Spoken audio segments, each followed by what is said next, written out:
ওই মক্কার কুখ্যাত বড় মুনাফিক নাম ছিল বাবা উবাই ইবনে সালুল।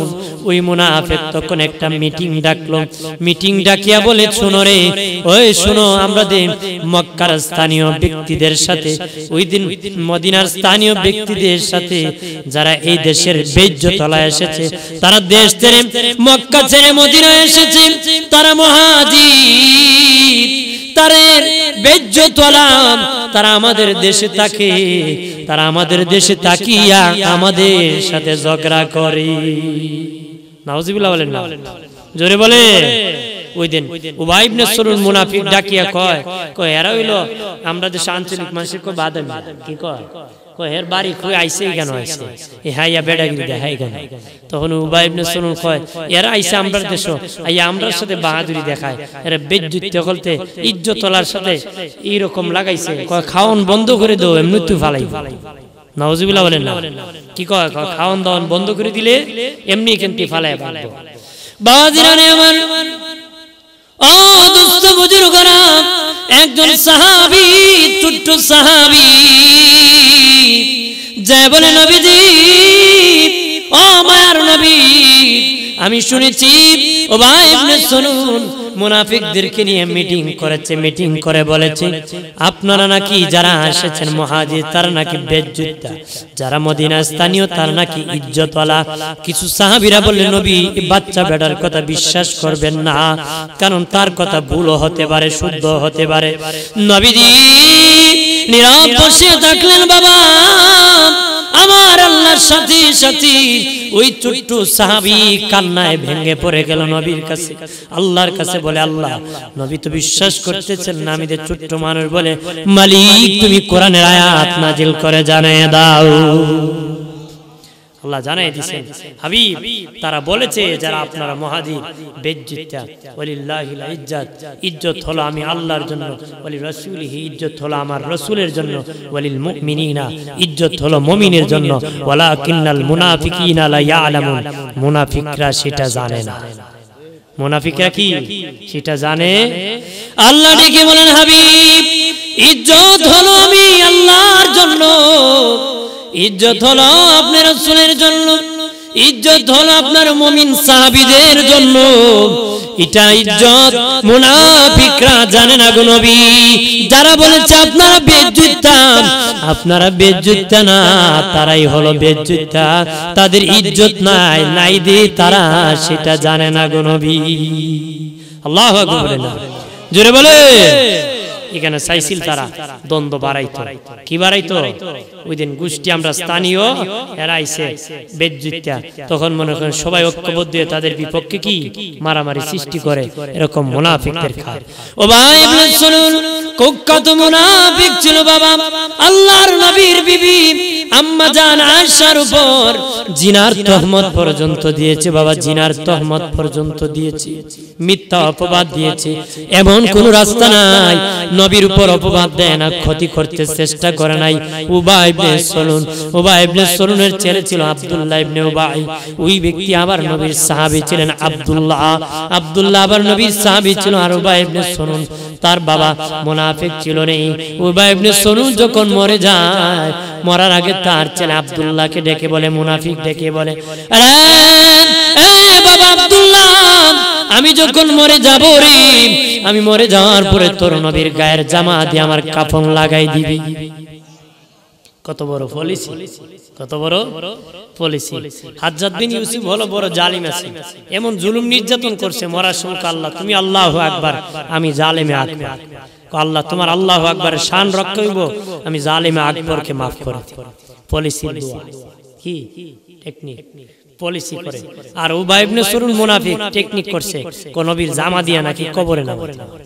বাবাজিরানি আমার, তার ছেলে আব্দুল্লাহকে ডেকে বলে, বাবা আমি মরে গেলে রে, তোর নবীর জামা মুবারক দিয়া কবরে আমার নামাই দিবেন। আব্দুল্লাহ ডেকে বলে, বাবা গো, তুমি সারা জীবন আমার দ্বীনের নবীর বিরোধিতা করেছো, আর এখন বুঝি নবীর জামা মুবারক লাগায় তোমাকে কবরে নামাই দিব। উবাই ইবনে সালুল ডেকে বলে, বাবারে আমি জানি রে, আমি কবরে গেলে কঠিন আযাব আমার কবরে নাজিল হবে, আযাব নাজিল হবে। তোর নবীর জামা মুবারক পরে যদি কবরে নামিয়া যায়, এর উসিলায় আল্লাহ মাফ করে দিতে পারি। আর ডেকে বলে, আরে আব্দুল্লাহ, আমি মরে গেলে রে আমার জানাজার ইমামতি যেন তোর নবী করে। বাবাজি উবাই ইবনে সালুল যখন মরে গেল, দৌড়াইয়া আব্দুল্লাহ আমার দ্বীনের নবীর দরবারে বলেন, ইয়া রাসূলুল্লাহ, আমার বাবা ওসিয়ত করেছেন আপনার গায়ের জামা দিয়া যেন কাফন লাগায় দিই, আপনি যেন আমার বাবার ইমামতি করেন। নবী দেরি নাই, সাথে সাথে গায়ের জুব্বা খানা খুলে দিয়ে দিয়েছেন। সুবহানাল্লাহ বলেন না? আপনি লিখিতা বলেন না, এর টামায় কেমন আমি দেখতাম বাস। হ্যাঁ বলে হে কিভাবে এর দাফন করে আজকে খবর আছে, কতক্ষণ ঠিক কিনা? আর নবী এত উদার নবী, এত দয়াল নবী, নবী সাথে সাথে জুব্বা খুলে নেয় দাফন করে। সুবহানাল্লাহ বলে না? চলছে কিনা জোরে বলে। তাহলে নবীর আদর্শে আছি না আমরা দূর হয়ে আছি? দূর হয়ে আছি। বাবাজি রানী আমার দ্বীনের নবী বলেন, আব্দুল্লাহ যাও, যাও রে আব্দুল্লাহ, যাও তাড়াতাড়ি করে গোসল করাও, আমি নবীর জামা জুব্বা মুবারক লাগাও, আমি সাহাবী লইয়া মাসতেছি জানাজার ইমামতি করব রে। যখন বাবা বাড়ি থেকে নবী সাহাবীদের কিনে মসজিদ নববী থেকে রওনা করলেন, আমিরুল মুমিনিন খলিফাতুল মুসলিমিন ওমর ফারুক রাদিয়াল্লাহু তাআলা আনহু বেরিগেট সৃষ্টি করে বললেন, নবীজি গো কোথায় যান? নবী বললেন, উবাই ইবনে সালুল মারা গেছে, তার জানাজার ইমামতি করার জন্য যাইতেছি। নবীজি ডেকে বলে, হযরত ওমর ফারুক ডেকে বলে, নবী এমন কোন রাস্তা নাই ক্ষতি করে নাই, এমন কি আম্মা জান আয়েশাকে জিনার তহমত পর্যন্ত দিয়েছে, এমন জালেমের জানাজা আপনি যেতে পারেন না গো নবী। ওমরের মেজাজ ছিল ওহির মেজাজ। ইমাম বুখারী রাহমাতুল্লাহ আলাইহি বুখারীতে আনছেন, ওমরের মেজাজ অনুযায়ী অর্থাৎ ওমর রাসূলুল্লাহ আল্লাহ কোরআনে 21টা আয়াত নাজিল করেছেন। মানে আল্লাহ নাজিল করে নবীকে বলেছে, হুজুর ওমর যা বলছে সব ঠিক বলছে। সুবহানাল্লাহ বলেন না?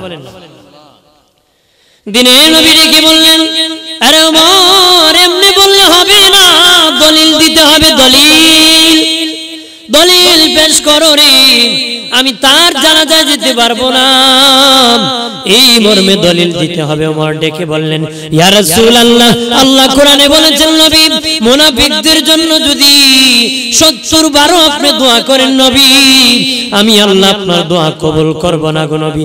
মুনাফিকদের জন্য যদি 70 বার দোয়া করেন, আমি আল্লাহ আপনার দোয়া কবুল করব না। নবী বললেন, ওমর তোমার দলিল শেষ নি? হ্যাঁ ইয়া রাসূলুল্লাহ, আমার দলিল শেষ। নবী বলেন, ওমর 70 বার যদি দোয়া করি রে, আল্লাহ দোয়া কবুল করবে না।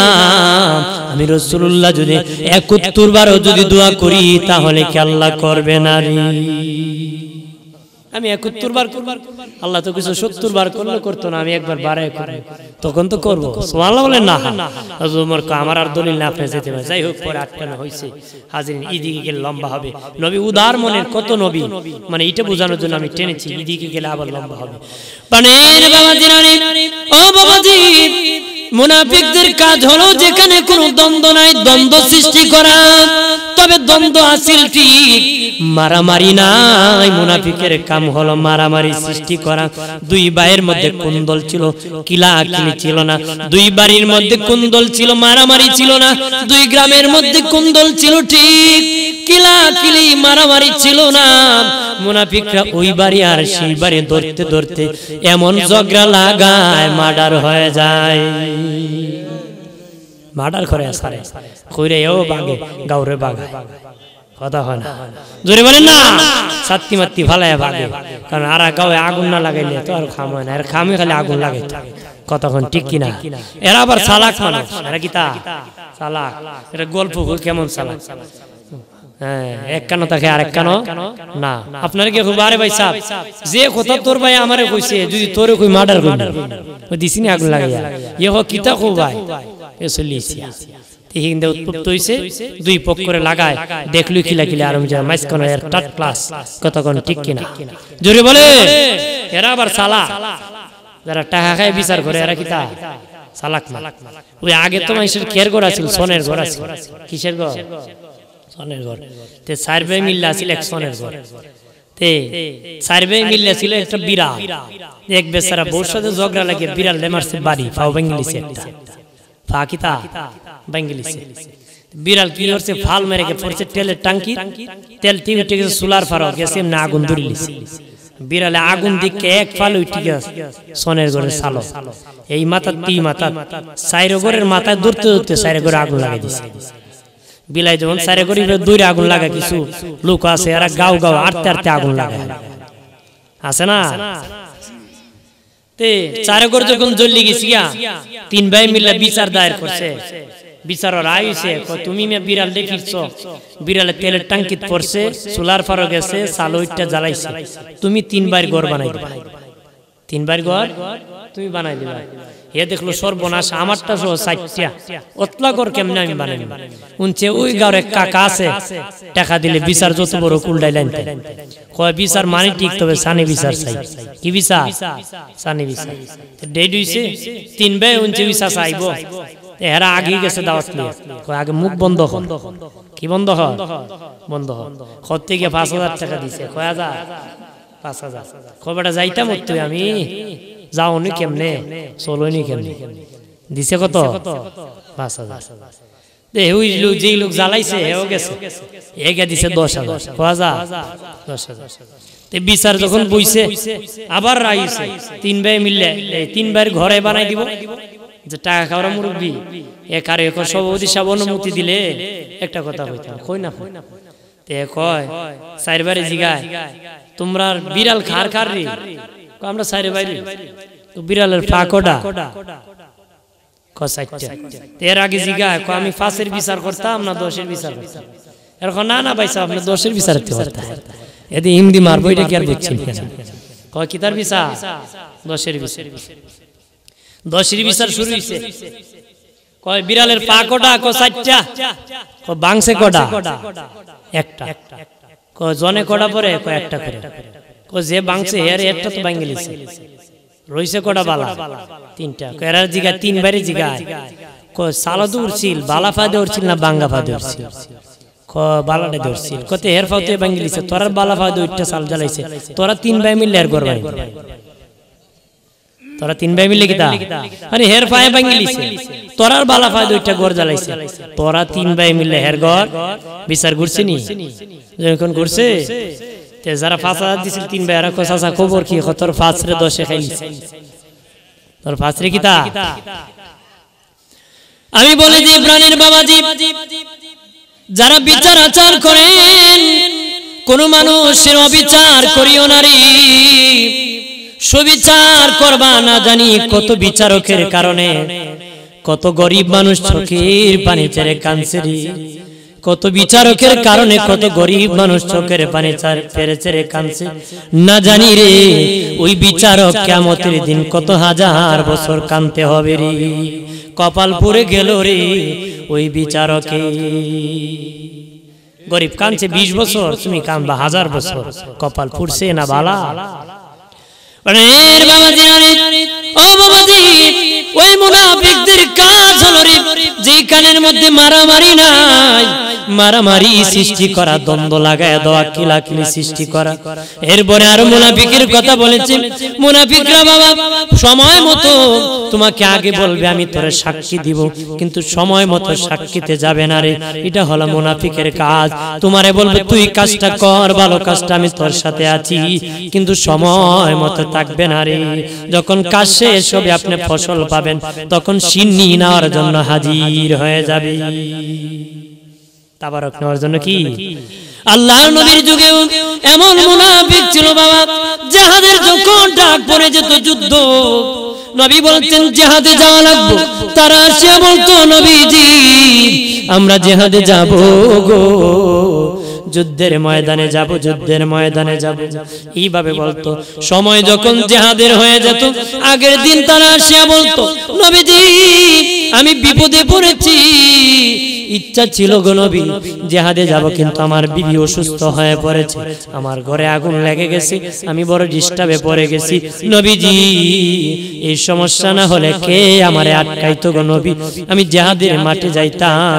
নবী যখন যুদ্ধের মাঠে যেতেন তারা যেত না রে বাবা, জিহাদ করে যখন মাল পেতেন, গোলাম পেতেন, তখন তারা আবার হাজির হয়ে বলতো, মায়ের নবী ও দিনের নবী একা একা জিহাদে গিয়েছেন, আমার কে আটকাইতে পারতো? এই বিপদে পড়েন আমি যেতে পারছি না গো নবী।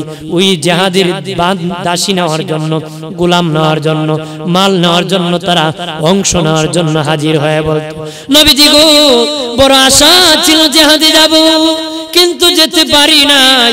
তখন আল্লাহ ডাক দেয়া কয়, হাবিব তারা কোনো মুসলমান না, আপনার সাহাবীরা মূলত তারা নামদারি মুনাফিক, তারা আপনাকে ইজ্জত সম্মান দিতে জানে না নবী, তারা মুসলমান না, তারা বেঈমান। চিল্লায় বলেন নাউযুবিল্লাহ। নবী যুগে বাবা ও বাবাজি একজন ইহুদি আর মুসলমান ঝগড়া বেজে গেল। ইহুদি বলে চাদরের মালিক ইহুদি, মুসলমান বলে মুসলমান চাদরের মালিক। আল্লাহর নবীর দরবারে বিচার দায়ের করল, বিচার শুরু হয়ে গেল। বিচারের দ্বারা প্রমাণ হয়ে গেল ইহুদির চাদরটা বাবা মুসলমানের না। নবী রায় দিয়ে দিলেন এটা ইহুদির চাদর। বের হয়ে মুসলমান বলতেছে, না না আমি মানি না, আমি সানি বিচার চাই। কি বিচার? সানি বিচার চাই। তে ইহুদি কয়, আমিও তো তোমার নবীর কাছে কালেমা পড়ি নাই, নবী মানি, কিন্তু তুমি নবীর কাছে কালেমা পড়ে মুসলমান হইছো, তুমি মানো না কেন? সে বলতেছে, না না আমি মানি না, আমি সানি বিচার চাই। ইহুদি বলে, কার কাছে তুমি বিচারে যাবে? উমরের দরবারে বিচারে যাব। ইহুদি জানতো মুসলমান অন্যায় বিচার করে না, মুসলমান ন্যায় বিচার করবে। তখন ইহুদি ওই মুসলমানকে নিয়ে হযরত ওমরের দরবারে যাওয়ার পরে ওই ইহুদি মুসলমান বলল, উনি আমার চাদর চুরি করছে, আমি বিচার চাই। তখন ইহুদি ডাক দিয়া বলল, এই চাদরের বিষয়ে আপনার নবী বিচার করেছে, আমি রায় মোতাবেক আমি পেয়েছি, কিন্তু ওই লোকটা আপনার নবীর বিচার মানে না, সানি বিচারের জন্য আপনার দরবারে এসেছি। তখন বাবাজি হযরত ওমর সমাজের পরিচিত মুসলমানকে বললে, ইহুদিদের বলেছে কথা কি সত্য? কাহা সত্য, আগে বিচার হয়েছে, আমি সেটা মানি নাই, আপনার কাছে সানি বিচার করতে এসেছি। আমার বললেন, ঠিক আছে তুমি দাঁড়াও, আমি সঠিক বিচার করব। উনি ঘরের ভিতর প্রবেশ করলেন, বের হলেন রঙ্গানো একটা তরবারি নিয়ে, আসিয়া বাবা ওই মুসলমানের মাথা উড়ায় দিয়ে বললেন, যে লোক নবীর বিচার দুনিয়ায় পছন্দ হয় না, তার দুনিয়ার বাঁচার কোনো অধিকার নাই। আল্লাহু আকবার বলেন। আর ওই সময় সমাজের যত মুনাফিক ছিল তারা বাবা বদনাম রটে দিল, ওমর মুসলমান খুন করে ফেলছে, মুসলমান খুন করে ফেলছে।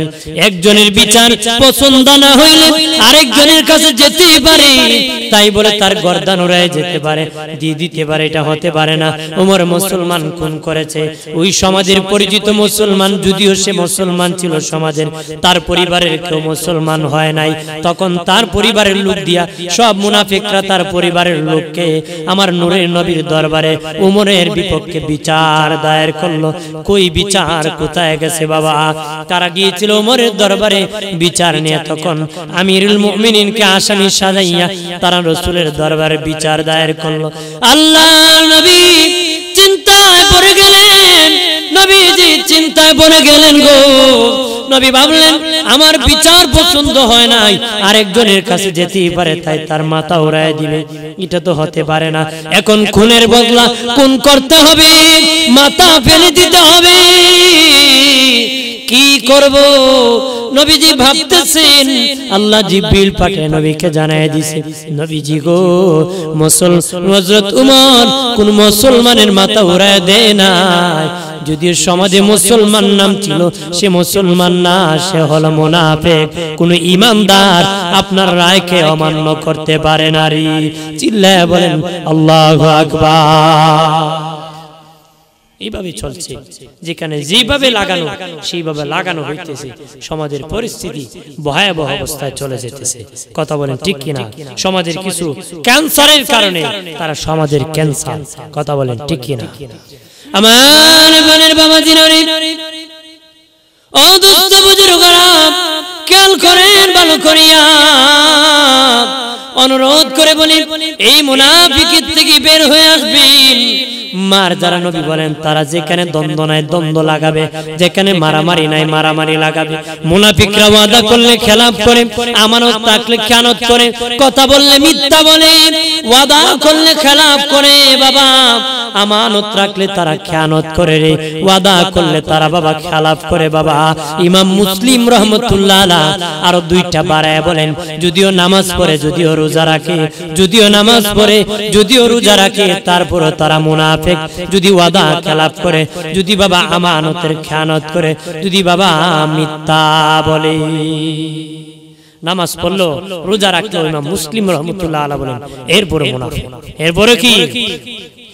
পানের বাবা জিরানি, মুনাফিকরা হজ করে, মানুষ তাকে হাজী বলবে বাবাজি, তসবিহ পড়ে মানুষ তাকে তসবিহওয়ালা আমলদার বলবে। মুনাফিকরা নামাজ পড়ে, মানুষ তাকে নামাজি বলবে। কথা বলা আছে কিনা? মুনাফিকরা এমন কথা বলে আপনার সামনে আর বাসনে মানুষকে বিপদে ফেলে দেয়। কথা বলেন ঠিক কিনা? জোরে বলেন না।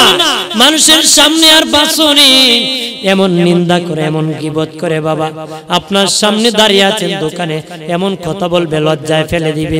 আপনার সামনে নাই, সামনে যেয়ে পিছনে এমন কথা বলবে লজ্জায় ফেলে দিবে। এরা মুনাফিক। চিল্লায় বলেন নাউজুবিল্লাহ।